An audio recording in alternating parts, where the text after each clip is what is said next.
Suppose just for a moment that everything you call my life is not a test, not a punishment, not an interview for some later reward, but a game. Not a trivial game like flicking marbles about. A profound game. The kind of game in which the stakes feel real, precisely so that you will take it seriously enough to be absorbed, and yet light enough that underneath nothing can truly be lost. Now imagine that for 7 days you lived as if that were true.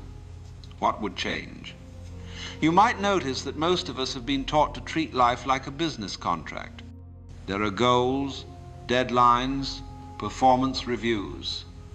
You must justify your existence with achievements, with success, with proof that you are doing it right. So you tighten up, the brow furrows. You feel that if you make the wrong move, some cosmic manager will stamp failed across your file. But a game works quite differently. In a game, you are meant to explore, to try things out, to lose, sometimes quite spectacularly, and to laugh about it. The point is not to get to the end as fast as possible. The point is to play. So let us imagine an experiment. For 7 days, you will treat your life as a game. You do not have to believe anything mystical. You simply agree to behave as if it were play and see what happens. Let us walk through these 7 days together. Day 1, see your character. On the first day, you begin by noticing that you are, in a sense, playing a character. Right now, you may think, I am simply myself. This is who I am. But look a little closer. You have a name, a background, a style. You speak in a certain way. You dress in a certain costume. You have a story you tell about yourself. All of this is like the profile screen of a character in a game. You have selected certain traits. I am shy, or I am confident. I am messy, or I am organized. You have put points into various skills, some in intelligence, some in charm, some in anxiety. On day 1, you do not try to change your character. You just notice that it is a character. Instead of saying, I am anxious, you say, my character tends to be anxious in these situations.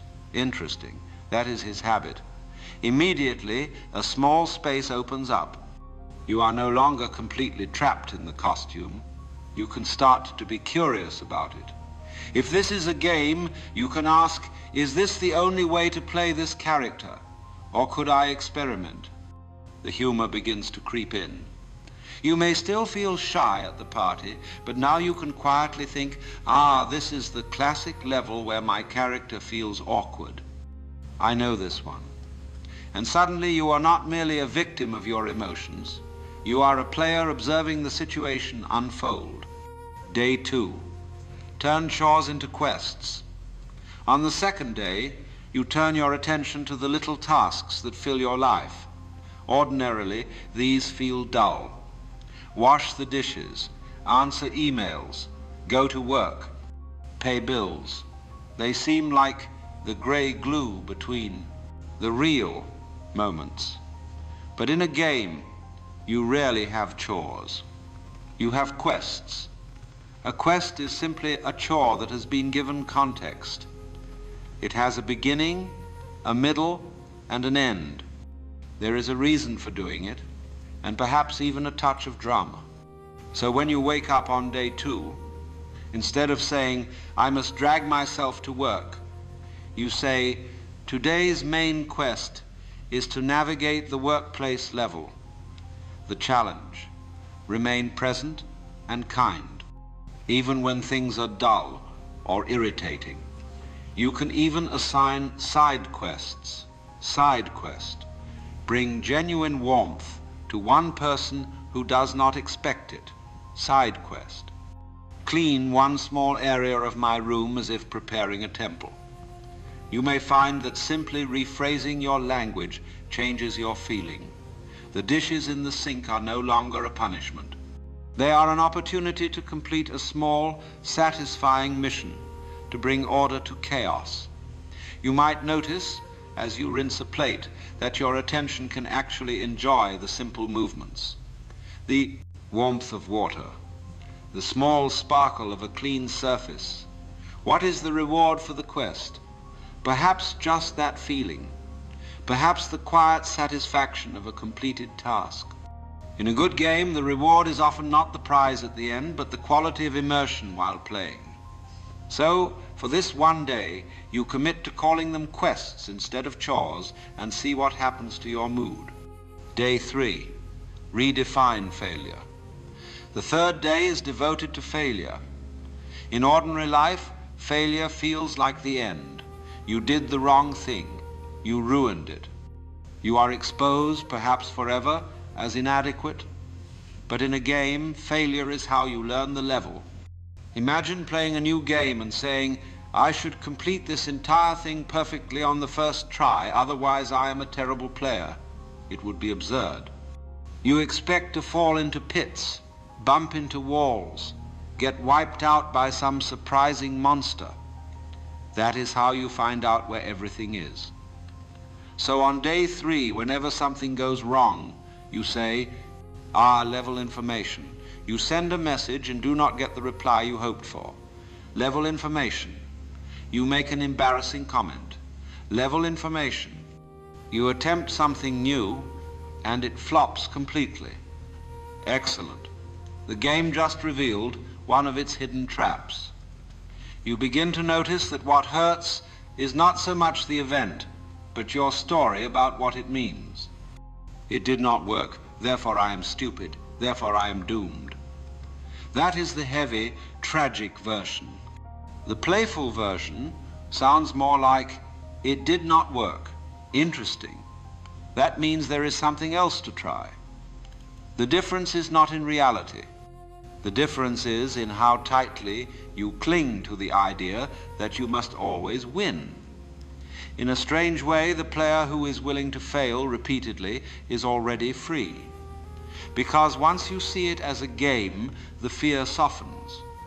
You can try again, and again, and again.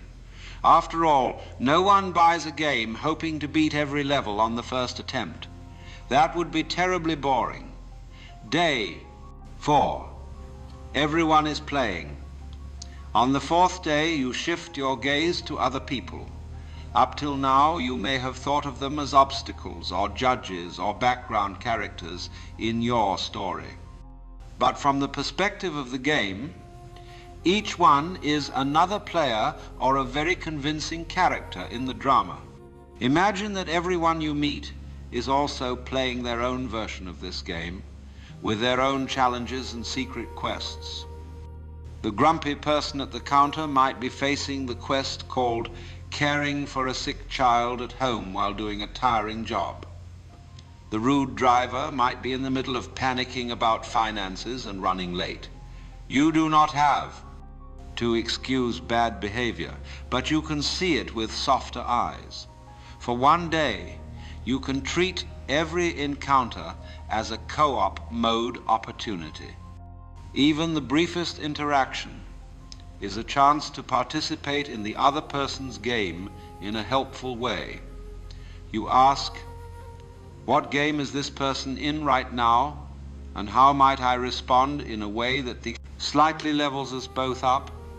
Sometimes that means setting a boundary, sometimes that means listening.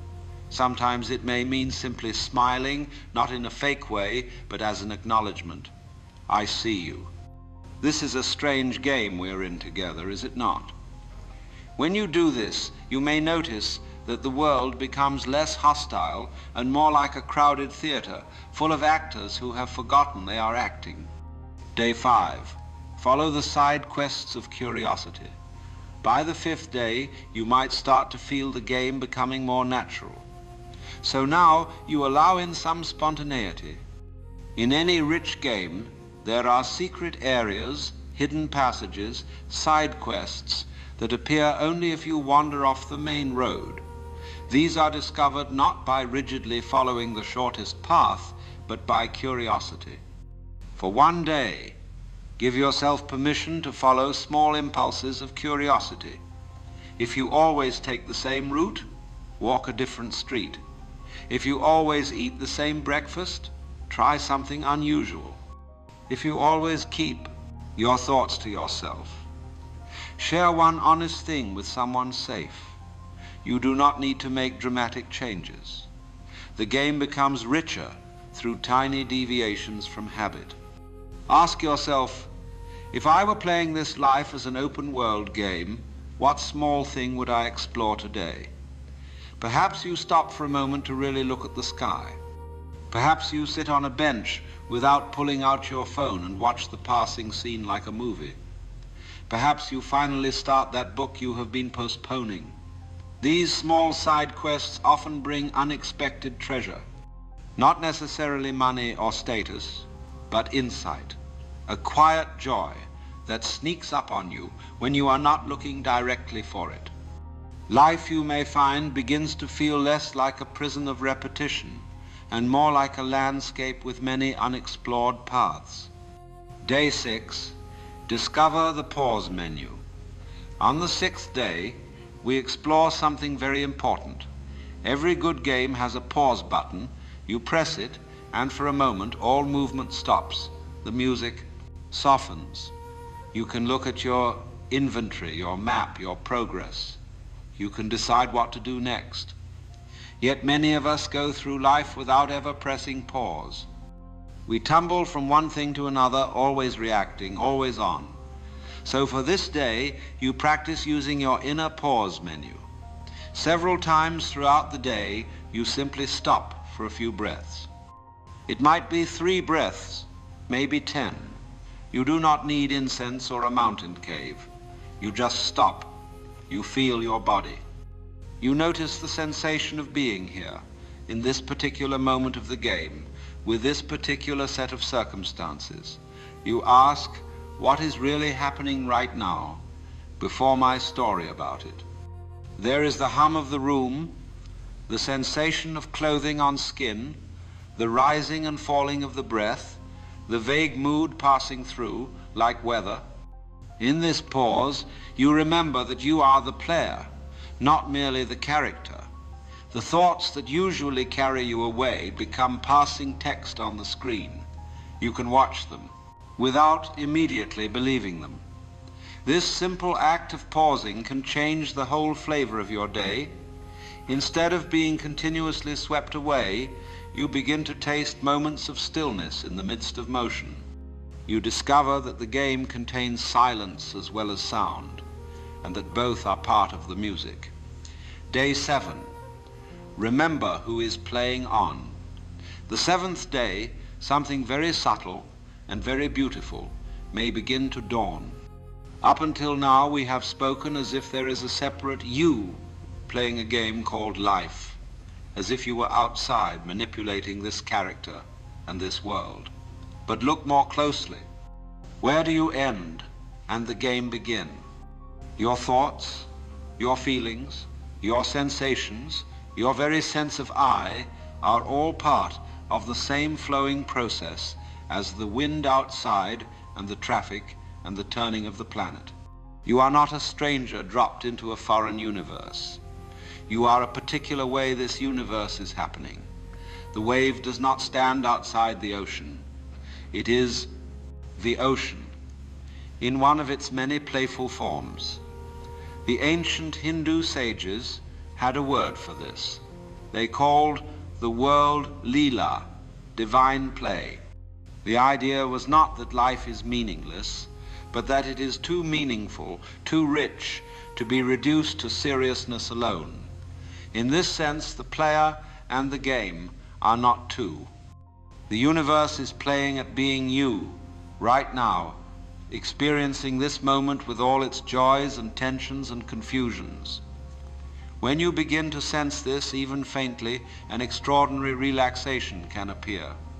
You realize that there is no ultimate scoreboard in the sky, no exam you are destined to fail. There is only this unfolding, this ever-changing dance of forms in which you are an expression. You still have your character, you still have quests, you still navigate difficulties and delights, but the background mood is different. It is as if the whole thing is held in a kind of cosmic laughter, not mocking laughter, but the gentle laughter of someone who sees the whole pattern and knows that in the end it is all right after the 7 days. So what happens after these 7 days of treating life as a game? Perhaps nothing at all. Perhaps you forget the whole experiment and go back to business as usual. But perhaps as you are standing in line at the shop or having a difficult conversation or lying awake at night, something stirs. You remember, ah yes, this level, I have been here before, this is part of the game. You may still feel pain. Games can be quite intense. They can be tragic even. The point is not to erase the human experience, but to discover a different attitude toward it. You see, the trick is not to pretend that nothing matters, but to see that everything matters in a playful way. The music is beautiful not because it reaches a final chord and stays there forever, but because it moves, it rises and falls. A dance is interesting because of the pattern of steps, not because you arrive at some fixed pose. In the same way, your life is not a problem to be solved, but a performance to be experienced. Treating life as a game for 7 days is simply a way to remind yourself of something you already know deep down, that beneath the masks, beneath the effort and the fear, there is a freedom that has been here all along.